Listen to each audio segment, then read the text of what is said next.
नमस्कार दोस्तों, मैं हूं अमनदीप और स्वागत है आप सभी का ईएनजी ग्लाइड के एक और वीडियो में। पैराफ्रेज या पैराफ्रेजिंग रीडिंग का जो स्किल है एईसी के अंदर, उसमें पैराफ्रेज वाला टॉपिक बहुत सारी यूनिवर्सिटीज में प्रिस्क्राइब किया गया है।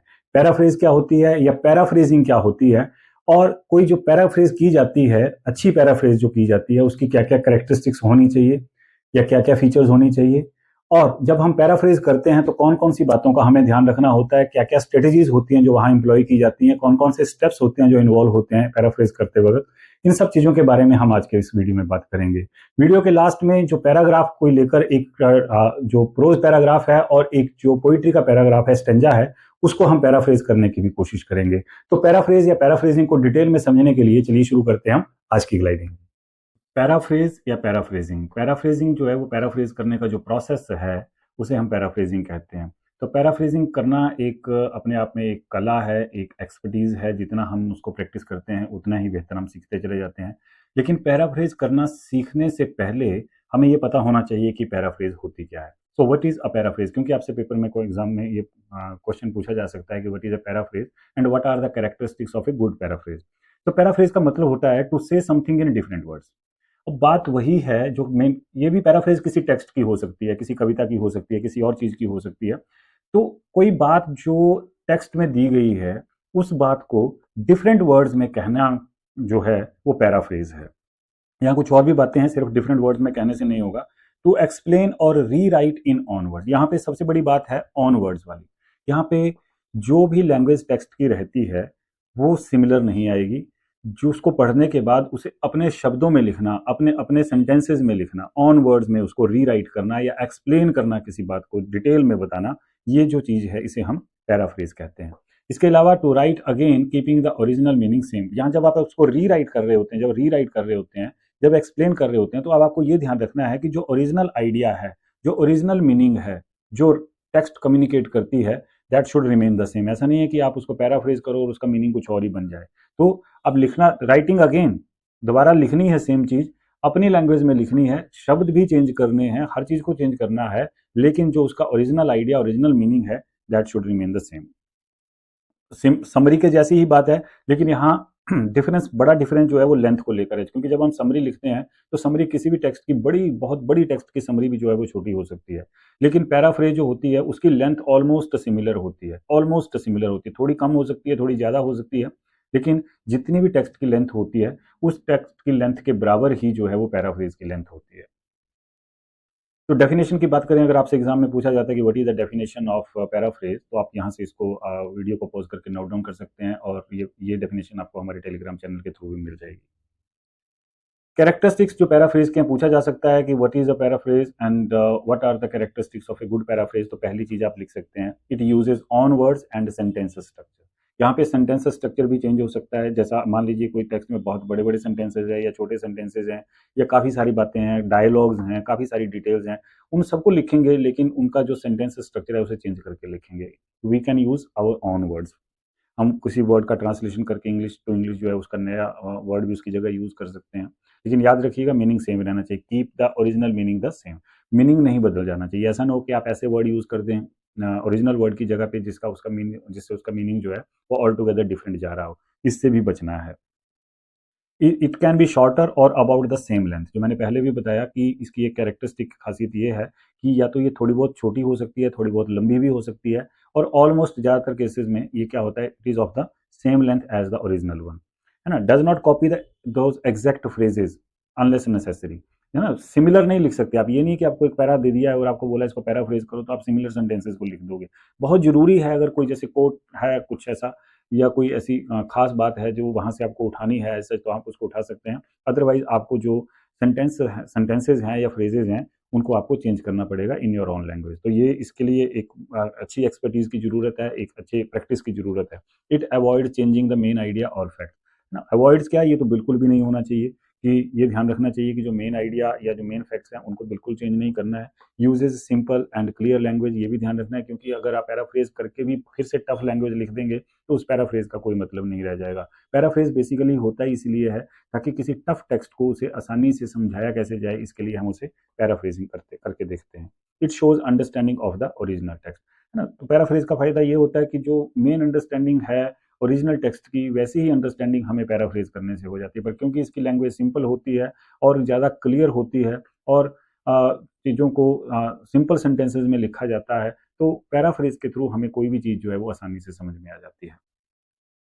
नेक्स्ट है कि जो पैराफ्रेज लिखते वक्त कौन कौन सी चीज़ों का हमें ध्यान रखना चाहिए, या कौन कौन से स्टेप्स होते हैं, या क्या स्ट्रेटजीज होती हैं जो हमें माइंड में रखनी चाहिए, या जिन स्ट्रेटजीज का यूज़ हमें करना चाहिए। पहली बात तो सबसे पहले वही चीज़ आएगी, हर जगह ही आएगी रीडिंग कॉम्प्रीहेंशन में, रीड केयरफुली। रीड केयरफुली करने का मतलब है वही क्लोज रीडिंग वाली चीज़। क्लोज रीडिंग को लेकर वीडियो जो है वो चैनल पर ऑलरेडी अवेलेबल है।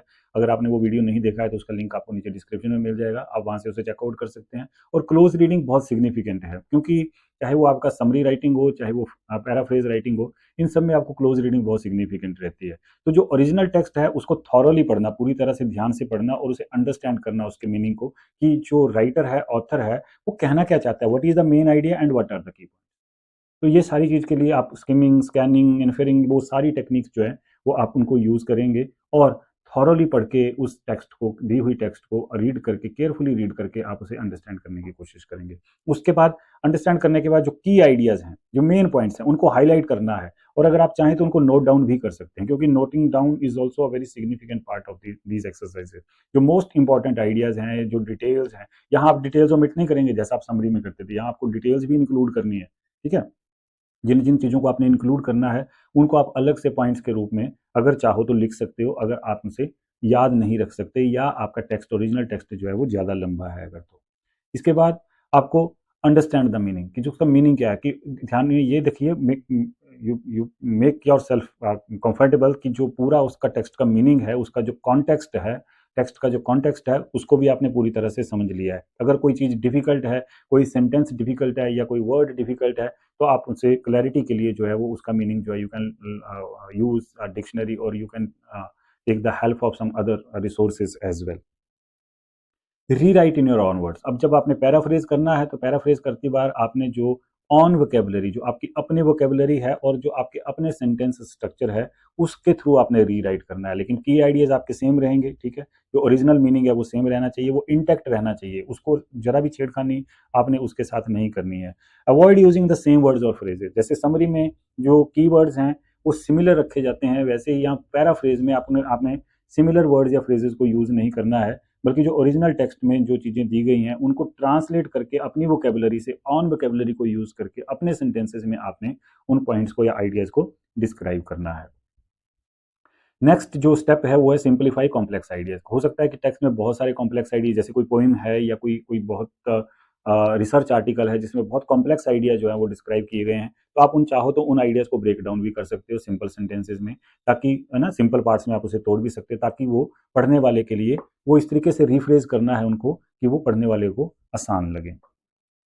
Check for accuracy. लास्ट में आपको ये जरूर चेक करना है कि जो कुछ भी आपने पैराफ्रेज किया है कि क्या वो एक्यूरेट है, जो ओरिजिनल आइडिया है, जो मेन आइडिया है, जो ओरिजिनल टेक्स्ट में जो चीज़ दी गई है, उसका जो ओरिजिनल वर्जन है और आपकी जो पैराफ्रेज का वर्जन है, वो बिल्कुल एक दूसरे के साथ मैच करने चाहिए, है ना। जो मेन आइडिया है वो करेक्टली कम्युनिकेट होना चाहिए, जो जो ये नहीं है कि जो आइडिया मीनिंग है वही चेंज हो जाए। तो ये चीज़ का बहुत ध्यान रखना है। पैराफ्रेज करती बार ऐसा भी हो सकता है कि आप उसमें कोई लिखते लिखते कुछ ऐसा लिख जाओ जिससे उसका मीनिंग जो है वो चेंज हो रहा है। कहीं भी आपको पर्सनल ओपिनियन डालने की उसमें कोई ज़रूरत नहीं है, ना ही इसमें कोई पर्सनल थॉट, फीलिंग, इमोशन को जो है वो इंक्लूड किया जाता है।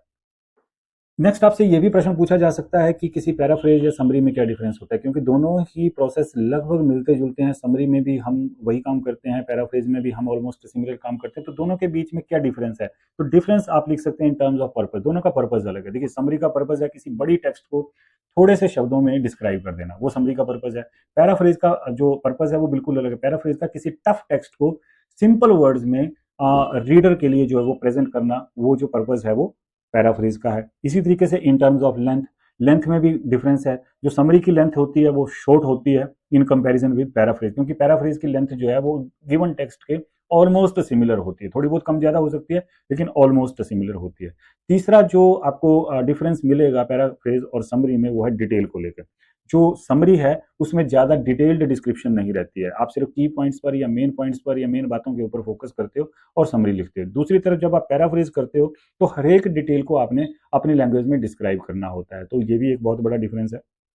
इन टर्म्स ऑफ फोकस, दोनों का फोकस भी अलग है, क्योंकि समरी में आप क्या करते हो, फोकस करते हो सिर्फ की पॉइंट्स पर, मेन आइडियाज के ऊपर और फोकस करके आप उसको समराइज कर देते हो। दूसरी तरफ जब आप पैराफ्रेज करते हो तो आप हर एक डिटेल के ऊपर, हर एक डिस्क्रिप्शन के ऊपर, हर एक एग्जाम्पल के ऊपर फोकस करके उसको अपनी लैंग्वेज में आप उसको पैराफ्रेज करते हो। तो अगर आपसे पेपर में पूछा जाता है कि पैराफ्रेज और समरी के बीच में क्या डिफरेंस है, जो कि बहुत इंपॉर्टेंट क्वेश्चन यहाँ पे बन सकता है, तो आप in terms of these purpose, length, detail and focus और एक यूजेस, दोनों का यूजेस भी अलग है। क्योंकि एक का यूज, समरी का यूज क्या है, समरी का यूज ये है कि किसी बड़ी टेक्स्ट को ताकि एकदम से जो है वो आप कोई छोटी सी टेक्स्ट से उसको पढ़ पाए, जबकि पैराफ्रेज का जो यूजेस है वो बिल्कुल अलग है। उसका यूजेस ये है कि आप किसी बड़ी टेक्स्ट को, किसी बड़ी टफ टेक्स्ट को आप उसे अपनी लैंग्वेज में या सिंपल लैंग्वेज में या सिंपल वर्ड्स में उसे समझ सकते हो।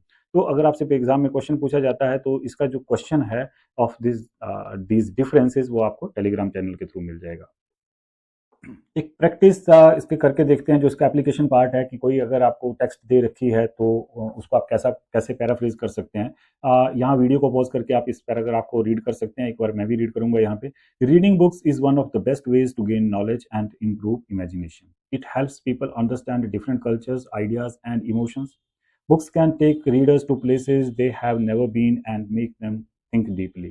Regular reading also improves language skills and increases focus. In today's fast world, where people spend more time on screens, reading helps the mind relax and grow stronger through learning and creativity.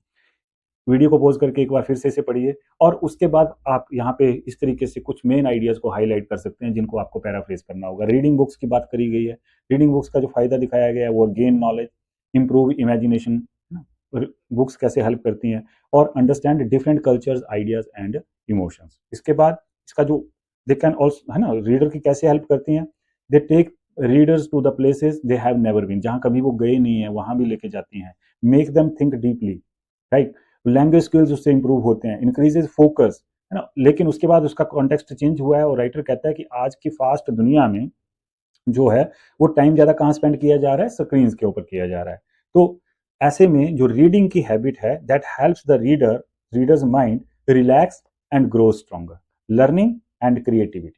तो ये चीजें जो हैं इनको आप underline कर सकते हैं, माइंड में रख सकते हैं। अगर आप इनको अलग से लिख लेते हैं तो आप इनको बाद में पैराफ्रेज करके उसको जो मेन पॉइंट ऑफ फोकस हैं उनको आप एक बार लिख सकते हैं इस तरीके से। जैसे इंपॉर्टेंस ऑफ बुक्स की बात करी गई है, reading helps gain knowledge and develop argument या इमेजिनेशन। आप ये भी इस तरीके से अगर आप पॉइंट्स बना लेंगे तो इन पॉइंट्स को इलेबोरेट करना पैराफ्रेज में आसान हो जाएगा। Understanding cultures, ideas and emotions. उसके बाद reading takes you to places, ये आइडिया है, right. Reading makes you think deeply, reading improves language skills and focus, relevance in the world of screen. तो ये कुछ पॉइंट्स हैं जिनके ऊपर आप फोकस कर सकते हैं और जब आप इन्हें रीराइट करोगे अपनी लैंग्वेज में तो पैराफ्रेज आपको कुछ ऐसी दिखेगी। ये बनाई हुई जो यहाँ पैराफ्रेज है और आपकी पैराफ्रेज इस पैराफ्रेज से डिफरेंट हो सकती है। वीडियो को पॉज करके आप इसे नोट डाउन कर सकते हैं। Paraphrase 2 of the same passage, इसी पैसेज की एक और पैराफ्रेज भी बन सकती है। और ये दो ही नहीं, यहाँ पे हम ये कह सकते हैं कि कई सारी जो पैराफ्रेजेस हैं वो की जा सकती है। अलग अलग तरीके से पैराफ्रेजिंग हो सकती है। हर एक किसी की लैंग्वेज को यूज करने का तरीका जो है वो अलग होता है, तो उसकी पैराफ्रेजिंग जो है वो अलग हो सकती है। एक जैसे पोइट्री का एक एग्जांपल से समझने की कोशिश करते हैं। बहुत फेमस पोइम है स्टॉपिंग बाय वुड्स वाली। उसकी जो लास्ट की 4 लाइंस है वो कुछ इस तरीके से हैं। The woods are lovely dark and deep but I have promises to keep and miles to go before I sleep and miles to go before I sleep. तो यहाँ पे जो आइडियाज कम्युनिकेट किए हैं, woods are lovely dark and deep, है ना, woods की बात हुई है, लवली डार्क एंड डीप, इन वर्ड्स को इन्फर करके अंडरस्टैंड करना, promises to keep and miles to, और यहाँ देख रहे हैं हम रेपिटेशन भी है, एक ही लाइन को 2 बार यूज किया गया है। तो कौन कौन से जो मेन आइडियाज हैं या जो पॉइंट्स हैं जिनके ऊपर हमें यहाँ फोकस करने की इस स्टेंजा में जरूरत है। Beauty and peace of the woods, the woods are lovely dark and deep, the beauty and the peace of the woods have been described here. इसी तरीके से temptation to stay but I have promises to keep, and, है ना, promises to keep but I cannot stay स्टे हियर। लेकिन woods इतने lovely और डार्क हैं, इतने ब्यूटीफुल हैं कि वो टेम्पटेशन से दे रहे हैं कि भाई रुको यहाँ पे। And sense of duty and responsibility, आगे लाइन आती है क्या बताता है, but I have promises to keep, but I have promises to keep, that is the duty and the responsibility. Then promises and commitments के बारे में बात हो रही है।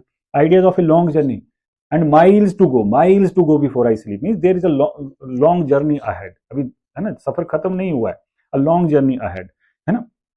And miles to go before I sleep, sleep यहाँ पे सोने वाला काम नहीं, गो एंड स्लीप ये हो नहीं सकता इकट्ठा, तो स्लीप की जो एक सिंबॉलिक सिग्निफिकेंस है वो भी यहाँ पर निकल कर आ रही है। इसी तरीके से the repetition of the last line is showing determination, and miles to go before I sleep and miles to go before I sleep, दो बार रिपीट करके शायद पोइट यहाँ पे बताना चाहता है कि he is very much firm and determined in his idea of going ahead and not stopping here. इन्हीं पॉइंट्स को अगर हम इलेबोरेट करते हैं, the woods look beautiful, quiet and full of mystery, but the speaker remembers he has duties and responsibilities to fulfill. He cannot stay here and enjoy the peaceful scene because he still has a long journey ahead before he can rest, before I sleep, before he can rest. And that this repetition of the line shows both the distance he must travel and the task he must complete in life before he can finally rest in or find peace. That is referring to death. And miles to go before I sleep and miles to go before I sleep.